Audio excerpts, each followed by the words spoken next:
அடியாத்தி காஞ்சி மிளகா மூஞ்சி பாத்துட்டாலே. இந்த சாப்பாடு சாப்பிட்டுட்டு ஒரு ஞாயிற்றுக்கிழமை என் வீட்டுக்கு வரும்போதெல்லாம் என் பொண்டாட்டி வைக்கிற கறி குழம்பு 4 ஊருக்கு வாசனை தூக்குன்னு உன்னை தூக்கலாம் பேசி என்னை இறக்கி பேசுறதே இந்த ஆளுக்கு வழக்கமா போச்சு. வெறும் வயிற்றோட பொண்ணன் பையன் அந்த பாவம் சாபெல்லாம் உனக்கு தான். அதான் ஒரு வாய் சாப்பிட்டு போலாம. உண்மையாவா சொன்னாரு?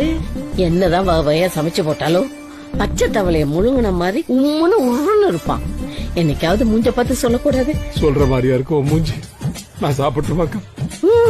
சாப்பிடுமா. எல்லாத்தையும் நல்லா போட்டு சாப்பிடுறீ, கூச்சப்படாம மெதுவா சாப்பிடுறீ. குத்திக்க போகுது. சாப்பாடு நல்லா இருக்கா? ஒரு கிளாஸ் தண்ணி மட்டும் கொடுத்துட்டு போய். சரி, என்ன ருசியா இருக்கா? உன்ன அக்கா வாடியா நான் கொடுத்து வச்சிருக்கேன். போய் உட்காந்து ஆடு வந்துடுறேன். மாமா தனியா போ.